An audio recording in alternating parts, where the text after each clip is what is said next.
السلام علیکم. بسم اللہ الرحمن الرحیم. نحمده ونصلی علی رسول الکریم. اما بعد.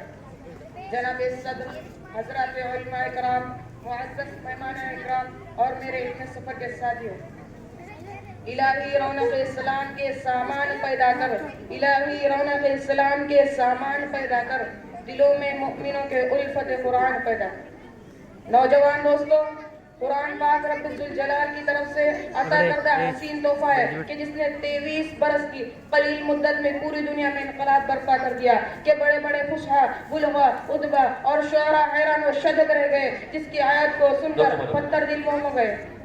یاد رکھو، قرآن کریم دنیا کے سب سے بڑی نعمت ہے. یہ زمین و آسمان، چاند و سورج، ستارے، کوئی اس نعمت کا مقابلہ نہیں کر سکتا. یہ قرآن رب کائنات کا مقدس اور عظیم کلام ہے. مسلمانوں سمجھو اور ہوشیار ہو جاؤ. مسلمانوں قرآن کریم وہ عظیم برکت اور سعادت ہے جو روح خدا بندی ہے، معدن حیات اور سچا شفا زندگی ہے.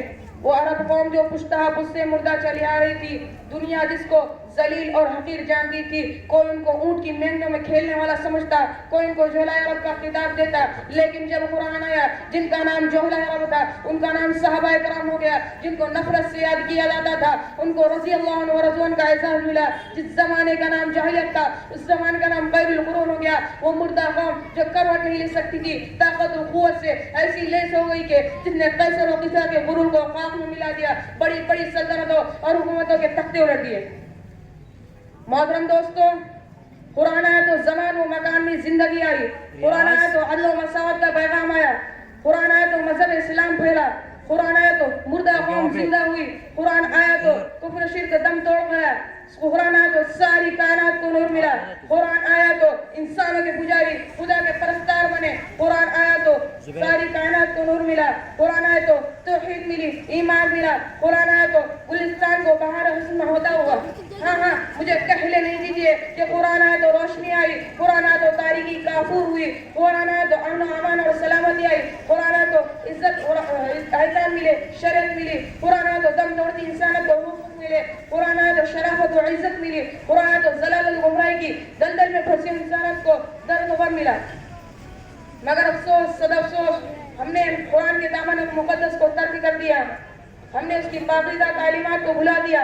نتیجہ یہ ہوا کہ وہ مسلم قوم جس کے سر پر عزت و رفعت کا تاج تھا آج ذلت و رسوائی کی غار میں جا گری. وہ قوم کامیابی جس کے آگے بڑھ کر استقبال کرتی تھی آج ناکام اس کا مقدر بن گئی. وہ قوم جس کی ایک آواز پر افریقہ کے جنگل میں رہنے والے پکار دینے انہوں نے میدان خالی کر دیا، آج ایک چونٹی بھی اس کا حکم ماننے کو تیار نہیں. وہ قوم جس نے کبھی حکومت و سلطنت کا فریضہ انجام دیا تھا آج غلامانہ زندگی بسر کر رہی ہے. وہ قوم جس پر کبھی تاریخ نازل تھی آج ماتم گناہ ہے. وہ قوم جس کی ماضی روشن اور تابناک تھی وہ حال اور مستقبل کا تاریخ ہے. مسلمانوں سمجھو اور ہوشیار ہو جاؤ. غفلت کا پردہ چاک کرو، قرآن سے وابستہ ہو جاؤ، ورنہ یاد رکھو تاریخ کبھی معاف نہیں کرے گی. حاضرین کلام، مسلمانوں نے جب تک قرآن سے تعلق رکھا کامیاب رہے، کامیابی نے ان کے قدم چومے. اور جب سے اس تعلق میں کمی آ گئی مسلمانوں کے حالات بھی بدل گئے. وہ معزز تھے زمانے میں مسلمان ہو کر، وہ معزز تھے زمانے میں مسلمان ہو کر، اور ہم خوار ہوئے تارک قرآن ہو کر. دوستو، یہی وہ قرآن ہے جو ہے کہ دنیا تک کے انسانوں کے لیے سراپا ہدایت و رحمت ہے. یہ وہ قرآن ہے جس نے رسول کی رسالت کو اعزاز و بخشا. یہ وہ قرآن ہے جس نے پس مردہ قلوب کو تازی بخشی. ہاں یہی وہ قرآن ہے جس کی برکت سے جنات و شیاطین کا آسمانوں پر جہاں بن ہوا.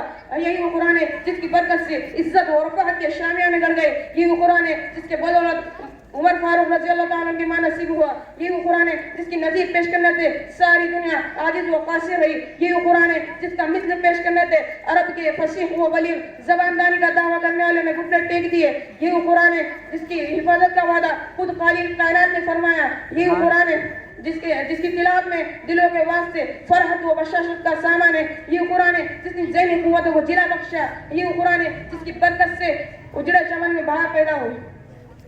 آج ہم نے اسی قرآن کو زبانوں میں ڈال کر بند کر دیا. آج ہم نے قرآن کی تلاوت کو چھوڑ دیا. آج ہم نے قرآن سے محبت کرنا چھوڑ دیا. آج ہم نے قرآن کی تعلیم سے استفادہ حاصل کرنا چھوڑ دیا. دور حاضر کے مسلمان ہر جگہ پامال ہے، دور حاضر کے مسلمان ہر جگہ پامال ہے، چھوڑ کر تعلیم قرآن یہ پریشان حال ہے۔ آج ہماری زندگی میں قرآن نہیں ہے، یہی وجہ ہے کہ مسلمان قوم ذلت و ظلم و ستم کی زندگی گزار رہی ہے۔ اگر ہم اپنے حال اور مستقبل کو روشن بنانا چاہتے ہیں تو ہمیں اسی قرآن کی طرف لوٹ کر آنا ہوگا اور اس کی تلاوت اور اس کے احکام کو لازم پکڑنا ہوگا، تب جا کر ہمارے مسائل حل ہوں گے اور ساری مصیبتیں اور آفتیں ختم ہوں گی۔ دعا ہے کہ اللہ تعالیٰ ہم تمام کو قرآن پاک کی تلاوت سے مالا مال فرمائے اور قرآن پاک کو خود سیکھنے اور دوسروں کو سکھانے کی توفیق عطا فرمائے اور قرآن پاک کے مطابق زندگی گزارنے کی توفیق عطا فرمائے۔ اسی بات پر میں اپنی تقریر کو ختم کرتا ہوں۔ وما علینا الا البلاغ۔